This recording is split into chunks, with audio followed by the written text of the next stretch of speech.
মোটামুটি বাংলাদেশে আওয়ামী লীগের রাজনীতি এক ধরনের নিষিদ্ধ হয়েছে। যদিও সরকার এক প্রজ্ঞাপন জারির মাধ্যমে আওয়ামী লীগের সকল রাজনৈতিক কার্যক্রম নির্দিষ্ট একটা সময়ের জন্য আপনার নিষিদ্ধ ঘোষণা করেছে। আর এই নিষিদ্ধ ঘোষণার প্রতিক্রিয়ায় আওয়ামী লীগ তাদের প্রতিক্রিয়া জানিয়েছে এবং পাশাপাশি আওয়ামী লীগের সবচেয়ে বড় মিত্র ভারত এবং বিজেপি সরকার তারাও তাদের প্রতিক্রিয়া জানিয়েছে, একটা উদ্বেগ প্রকাশ করেছে যে এভাবে নির্বাহী আদেশে আওয়ামী লীগকে নিষিদ্ধের প্রক্রিয়া আসলে কতটুকু যৌক্তিক। ভারত কি বলল তাতে আসলে তেমন কিছু যায় আসে না, বাট যেই দেশটা কিছু বললে যায় আসে সেই দেশটার নাম হচ্ছে মার্কিন যুক্তরাষ্ট্র।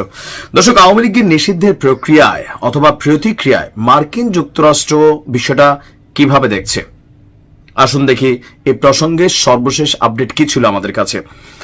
আপনার মার্কিন যুক্তরাষ্ট্রের যিনি পররাষ্ট্র দপ্তরের প্রিন্সিপাল ডেপুটি স্পোকস পারসন টমি ফিক্ট, তার কাছে এই আওয়ামী লীগ নিষিদ্ধের ইস্যুটা নিয়ে তুলে ধরা হয়েছিল।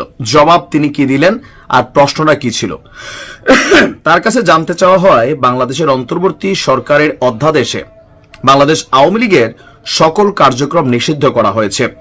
এমন পদক্ষেপের মধ্য দিয়ে কার্যত দলটির রাজনৈতিক পরিচয় মুছে ফেলা হয়েছে এবং ভবিষ্যতে নির্বাচনে অংশগ্রহণের পথটিও বন্ধ করা হয়েছে।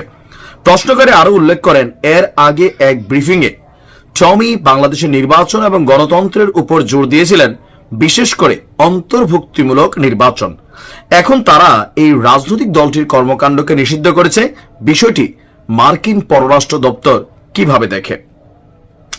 জবাবে মার্কিন পররাষ্ট্র দপ্তরের এই স্পোকসম্যান তিনি বলছেন যে আপনার তার অ্যান্সারটা ছিল এরকম। তার বক্তব্য, আমি এই বিষয়ে যা বলতে পারি তা হলো, আমরা জানি যে মানে আমেরিকার কাছে তথ্যটা আছে, কি আছে, অন্তর্বর্তীকালীন সরকার আওয়ামী লীগকে সকল রাজনৈতিক কর্মকাণ্ড থেকে নিষিদ্ধ করেছে যতক্ষণ না দল এবং এর নেতাদের জন্য একটি বিশেষ ট্রাইব্যুনাল শেষ হয়। তার মানে আমেরিকা স্পষ্ট সরকারের ওই প্রজ্ঞাপনটাকেই আপনার তুলে ধরেছে। বেসিক্যালি যিনি প্রশ্নকর্তা তিনি এখানে 2 লাইন বাড়াইয়া বলছিলেন, কিন্তু আমেরিকা বলছে যে আমাদের কাছে তথ্য আছে। কোনটা?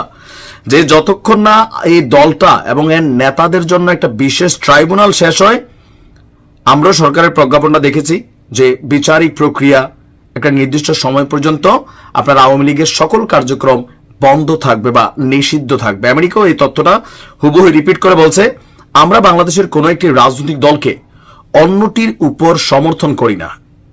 যে বিএনপির উপর আওয়ামী লীগ, জামাতের উপর আওয়ামী লীগ অথবা আওয়ামী লীগের উপর বিএনপি বা জামাত অথবা এনসিপি, আমরা এইভাবে সমর্থন করি না।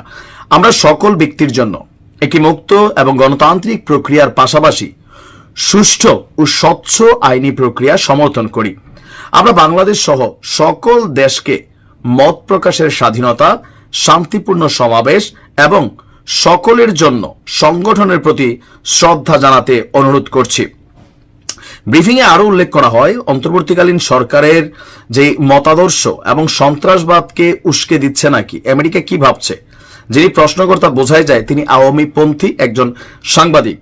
তো এই সময় প্রশ্নকারীর দাবি যেটা ছিল, তিনি আরো এখানে যোগ করেছেন যে আইন উপদেষ্টার সাথে লস্করি তৈয়বার সহযোগী হারুন ইজার সাক্ষাৎ করেছেন। আগে মুশফিক ফজল আনসারি যিনি ছিলেন বিএনপির, তিনি বাংলাদেশে হিরো আলমরে মারলেও আমেরিকারে বোঝানোর চেষ্টা করতেন। এখন তার জায়গায় আওয়ামী লীগের যে সাংবাদিক আছেন তিনি আবার একই কাজ করতেছেন। তিনি এগুলা বুঝাচ্ছেন যে কাশ্মীরের সহিংসতাকে উস্কে দেওয়া রাজনৈতিক এবং ধর্মীয় নেতাদের সমর্থন বেড়ে চলছে বাংলাদেশে, এমনকি একটা বৈঠকও হয়েছে মন্ত্রণালয়ে। তো আমেরিকা আসলে এটার ব্যাপারে কি ভাবছে? জবাবে মার্কিন স্পোকসম্যান বলছেন, আবারও আগে যা বলেছি তা পুনরায় উল্লেখ করব, আমরা বাংলাদেশের সাথে 50 বছরের বেশি সময় ধরে যে অংশীদারিত্ব বজায় রেখেছি আমরা তার মূল্যায়ন করি। সরকারের সঙ্গে আমরা কাজ করতে প্রতিশ্রুতিবদ্ধ। আমি আপনার অন্য প্রশ্নের জবাব ইতিমধ্যে দিয়েছি, তাই এই বিষয়ে কিছু আলাদা বলতে চাই না। মানে সাংবাদিক যিনি আছেন তিনি মুশফিক ফজল আনসারি যে কাজগুলো করতেন বিএনপি বা অন্যান্যদের পক্ষে, এখন এই সাংবাদিক আমেরিকার পররাষ্ট্র দপ্তরে আওয়ামী লীগের পক্ষে অনেক কিছু তিনি উত্থাপন করছেন। তো আমেরিকার বক্তব্য যদি আমরা ক্লিয়ার বুঝতে পারি যে এখানে আমেরিকা ওইটাই বুঝতে চাইছে কোন দলকে নিষিদ্ধ করা এটাকে তারা সমর্থন করে না, তবে যারা অপরাধ করেছে এই যে বিশেষ ট্রাইব্যুনাল এটাকে তারা সমর্থন করছে। যে বিচারিক ইস্যুগুলোতে সরকার যে সিদ্ধান্ত নিয়েছে এটাতে আমেরিকার কোনো দ্বিমত নাই।